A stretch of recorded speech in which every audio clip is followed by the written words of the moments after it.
Halo semuanya, jadi di video ini kita akan bahas salah satu konsep penting dalam analisis aliran fluida, yaitu perbedaan antara streamlines, path-lines, dan juga streaklines. Nah, sekilas ketiganya terlihat mirip teman-teman, tapi sebenarnya punya makna dan cara visualisasi yang beda loh. Nah, biar nggak kelamaan, langsung aja kita masuk ke penjelasan materi. Mari kita mulai dengan latar belakang. Mengapa topik aliran fluida ini sangat penting untuk kita bahas? Aliran fluida adalah fenomena fundamental dan krusial, tidak hanya dalam ilmu fisika, tetapi juga dalam bidang teknik. Contohnya, sangat dekat dengan kehidupan kita. Mulai dari aliran udara, air, hingga pergerakan darah dalam tubuh kita. Pemahaman mendalam tentang fluida sangat bergantung pada visualisasi. Visualisasi ini membantu kita melacak dan memahami secara langsung bagaimana sih partikel fluid ini bergerak dan berinteraksi. Nah, dalam simulasinya, itu dikenal dengan 3 konsep utama, yaitu streamline, pathline, dan juga streakline. Ketiga konsep ini memberikan perspektif yang berbeda-beda, namun saling melengkapi dalam menganalisis pergerakan partikel. Oleh karena itu, tujuan utama dari presentasi dan visualisasi kami ini adalah memvisualisasikan ketiga konsep utama ini, yaitu streamline, pathlines, dan streaklines dalam konteks spesifik dari aliran vortex tak lunak yang bersifat berosilasi. Jadi pada kesempatan kali ini, saya akan menjelaskan apa yang dimaksud dengan metode aliran. Jadi metode ini adalah cara buat mengamati aliran fluida, tetapi fokusnya di satu titik wilayah. Nah, dari situ kita tahu bagaimana sifat fluida seperti kecepatan, tekanan, dan densitasnya. Nah, tujuan dari metode ini adalah biar kita lebih gampang buat analisis aliran yang besar. Terus modelnya juga bisa disederhanakan dalam bentuk medan atau bahasa gampangnya seperti peta aliran. Metode ini sering banget dipakai di CFD, aerodinamika, sama hidrodinamika. Nah, persamaan dasarnya kayak gini. V sama dengan V buka kurung X, Y, Z, T tutup kurung. Nah, artinya kecepatan fluida tergantung pada posisi dan waktu. Jadi intinya, kalau kita pakai metode ini, kita nggak ngikutin gerakan partikelnya, tapi ngamatin apa aja sih yang terjadi dalam satu titik itu. Sekian, terima kasih. Pendekatan Lagrangian merupakan cara untuk mempelajari fluida dengan mengikuti satu partikel secara individu. Jadi, kita tidak melihat keseluruhan aliran tetapi fokus pada bagaimana posisi dan sifat partikel itu berubah terhadap waktu. Tujuannya adalah untuk mengalami lintasan partikel fluida, menganalisis proses pencampuran, difusi, serta transportasi massa. Selain itu juga melacak pergerakan polutan, partikel debu, atau droplet di udara. Nah, analogi sederhana seperti kamera GoPro yang ditempel di perahu kecil di sungai. Kamera itu bergerak bersama perahu, akan merekam semua posisi perahu dan kecepatan perahu seiring waktu.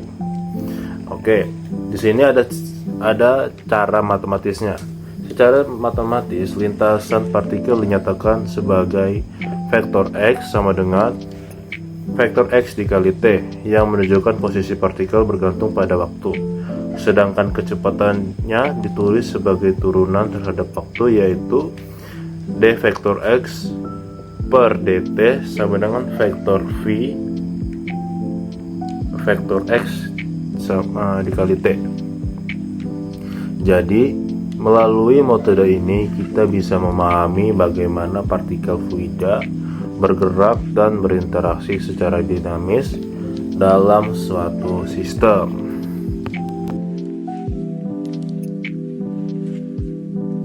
Nah, di sini kita akan membahas tentang streamline. Apa sih itu streamline?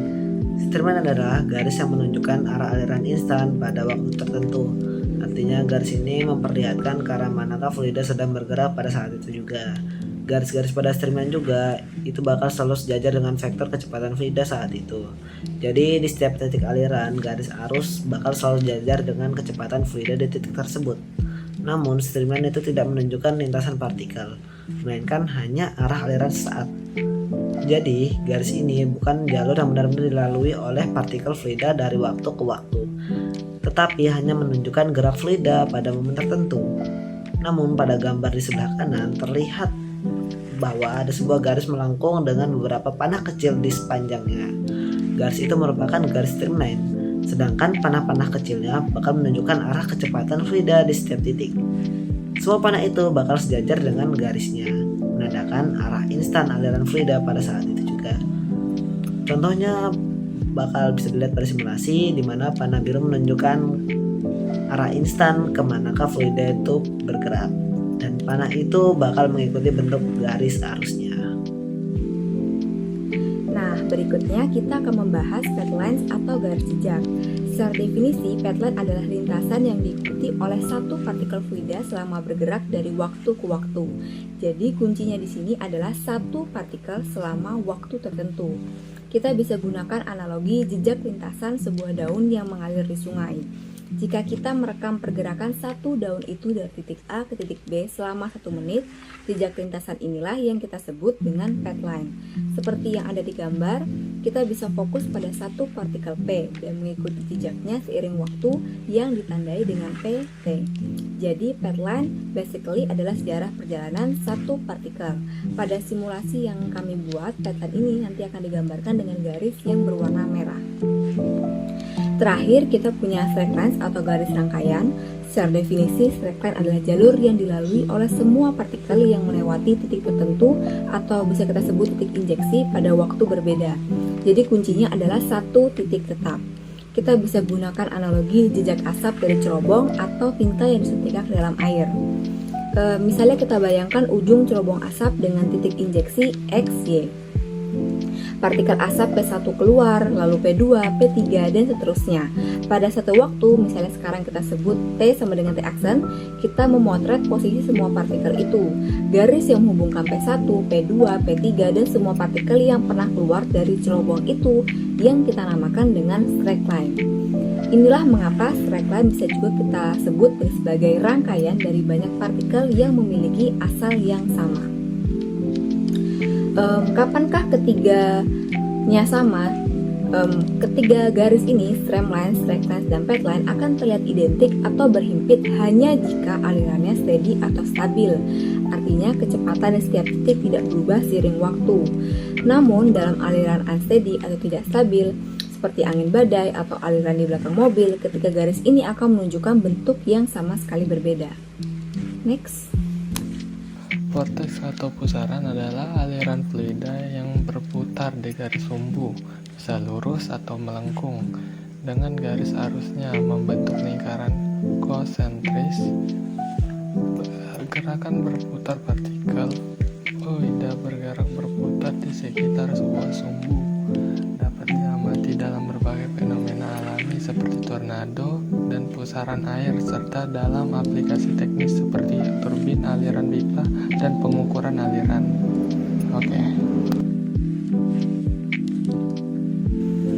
Oke, teman-teman.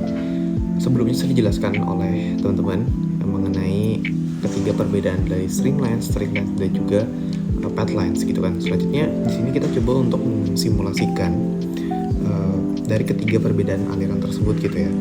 Tapi sebelum itu kita harus menentukan dulu persamaan yang akan kita gunakan dalam mensimulasikan si ketiga perbedaan ini gitu ya. Nah, di sini yang pertama ada persamaan dari kekuatan vortex yang berubah secara sinusoidal. Jadi didefinisikan sebagai K dalam fungsi waktu, yaitu vortex, kemudian K0 atau kekuatan maksimum dari vortex yang menentukan intensitas putaran fluida. Kemudian ada sin omega T, yang mana omeganya adalah frekuensi sudut osilasi vortex, yang satuannya adalah radian per second, yang mengontrol cepat lambatnya variasi kekuatan vortex. Kemudian di sini ada jarak dari pusat vortex, yang mana jarak ini sangat penting juga teman-teman ya untuk kita menentukan radius dari sebuah vortex itu. Persamaan lingkaran gitu ya, yang mana X dan X-nya itu adalah koordinat posisi dari X partikel, kemudian Y juga koordinat posisi sumbu Y dari partikel, yang menyatakan posisi vertikal suatu titik fluida dalam ruang 2 dimensi. Oke, kemudian komponen yang gak kalah penting yaitu komponen kecepatan vortex. Di sini untuk titik yang ada di luar inti vortex itu didefinisikan sebagai UV negatif KT atau fungsi kekuatan vortex yang sudah kita jelaskan tadi. Kemudian ada Y dikurang YC atau koordinat posisi sumbu Y ini dalam sumbu Y gitu ya. Kemudian dalam sumbu X-nya sama, tapi yang membedakan sini adalah koordinat X-nya dan juga ada notasi negatif di dalamnya gitu ya.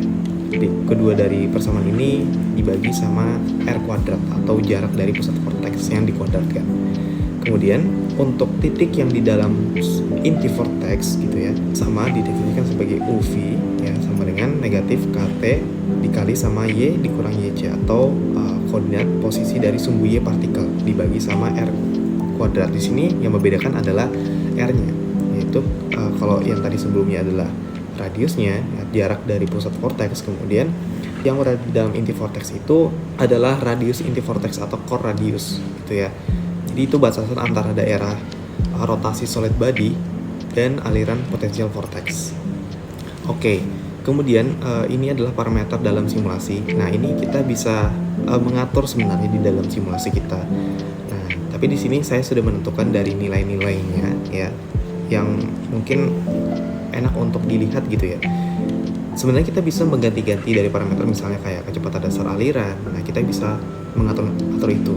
Kemudian pusat vortex juga. Jadi pusat vortex ini kita bisa mengatur posisi dari vortex itu ada di mana sesuai dengan koordinat X, Y gitu ya. Kemudian kita juga bisa menentukan radius inti vortex. Ya, di sini saya menggunakan 0,5 gitu ya. Jadi daerah inti di mana aliran tidak singular itu jarak 0,5. Kemudian ada kekuatan maksimum vortex yang tadi sudah kita bahas. Di sini saya atur 5,0 gitu ya. Ini adalah skala kecepatan rotasi. Kemudian ada frekuensi osilasi ya, didefinisikan sebagai omega. Di sini saya atur di 5 radian per second. Nah, nanti seberapa cepat sih kekuatan vortex berisolasi itu sebesar 5 radian per second. Kemudian ada waktu. Ya, waktu ini sebenarnya adalah waktu simulasi gitu ya. Di sini saya menggunakan 0 sampai 50 detik. Ya, nanti seharusnya output dari videonya itu ada 50 detik. Ini adalah variabel waktu simulasi. Nah, setelah kita menentukan parameter dan juga persamaan yang sudah kita gunakan, di sini kita bisa mensubstitusikan atau memasukkan nilai-nilai yang sudah ada dalam parameter ke dalam persamaan gitu ya. Nah, jadi simulasi ini adalah implementasi dari superposisi aliran seragam plus vortex yang tidak tunak gitu ya, dengan rumus kecepatan yang sudah kita cari tadi gitu ya. Ini untuk yang radius lebih dari 0,5 gitu ya.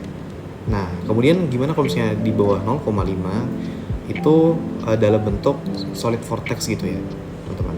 Oke, selanjutnya ada deskripsi program. Nah, di sini kami menggunakan MATLAB gitu ya, menggunakan MATLAB sebagai software untuk membuat simulasi gitu ya. Kemudian kami menggunakan pendekatan visualisasi vektor dan animasi quiver. Dan jadi nanti hasilnya adalah berupa animasi dari pergerakan ketiga perbedaan itu ya. Oke, sekarang kita masuk ke simulasi gitu ya. Jadi simulasi ini tuh menunjukkan gabungan antara aliran lurus yang bergerak ke arah horizontal dan sebuah vortex yang sifatnya tidak tetap atau berubah terhadap waktu gitu ya.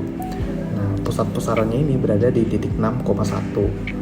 Nah, yang membuatnya berubah-ubah adalah karena kekuatan vortex tersebut berisolasi mengikuti fungsi sinus. Nah, akibatnya nilai kecepatan U dan V secara vertikal itu juga ikut berisolasi seiring berjalannya waktu. Sederhananya, pusaran di tengah itu kadang kuat, kadang lemah, kadang dia kuat lagi gitu ya, dan terus berulang seperti itu. Nah, dengan kondisi yang tak tunak seperti ini, kita bisa melihat bagaimana tiga garis aliran yang berbeda akan bereaksi dan bergerak secara berlainan selama simulasi berlangsung. Oke, sekarang mari kita amati perbedaan ketiga garis ini dalam kondisi yang tak tunak yang sudah kita buat ini. Oke, yang pertama ada straight lines. Nah, di sini keterangannya yaitu garis panah yang berwarna biru ini ya. Nah, jadi straight lines ini adalah garis-garis yang selalu sejajar dengan arah kecepatan fluida pada saat itu juga. Perhatikan panah-panah biru ini, teman-teman. Karena kekuatannya vortex ini dia berisolasi, straight lines-nya juga berubah arah terus-menerus. Ini menunjukkan bahwa adanya dinamika yang tak tunak dalam aliran ini ya. Oke, selanjutnya ada path lines. di sini keterangannya adalah garis yang berwarna merah ini, gitu ya. Jadi PTS ini adalah lintasan yang benar-benar dilewati oleh suatu partikel tunggal dari waktu ke waktu. Di simulasi ini, ya, garis merah ini dia menunjukkan partikel yang gerak maju bersama dengan aliran yang seragam, gitu ya, sambil bergelombang dan dia berputar mendekati pusat vortex, gitu ya. Oke, yang ketiga adalah streak lines, gitu ya. Notasinya adalah garis hijau atau yang titik-titik hijau ini. Jadi streak lines ini adalah kumpulan partikel yang semuanya itu dilepaskan dari satu titik yang sama secara terus-menerus, gitu ya. Nah, bisa dilihat bahwa dia itu terlihat bergelombang, berlapis dan juga membentuk lekukan yang rumit tuh. Kenapa? Karena setiap partikel ini yang baru dilepaskan mengalami medan kecepatan yang berbeda dari waktu ke waktu. Baik, teman-teman semua, sebagai penutup dan poin kunci dari seluruh presentasi kelompok kami menyimpulkan bahwa visualisasi vortex berosilasi yang kami lakukan berhasil memperlihatkan perbedaan yang sangat jelas dan signifikan antara streamlines, path dan streak lines. Perbedaan bentuk tiga garis aliran ini merupakan konfirmasi visual yang kuat dari sifat aliran tak tunak yang kompleks, di mana streamlines secara eksklusif menunjukkan aliran pada saat instan tertentu, sementara path sepenuhnya merekam lintasan historis yang diikuti oleh satu partikel tunggal. Lebih lanjut, streak lines menggambarkan batasan yang menghubungkan semua partikel yang berasal dari titik injeksi yang sama, mencerminkan bagaimana fluida bergerak melintasi ruang dan waktu. Dan secara keseluruhan, visualisasi yang efektif ini sangat membantu dalam memahami dinamika aliran tak tunak dengan cara yang intuitif. Sekian dari kelompok kami. Terima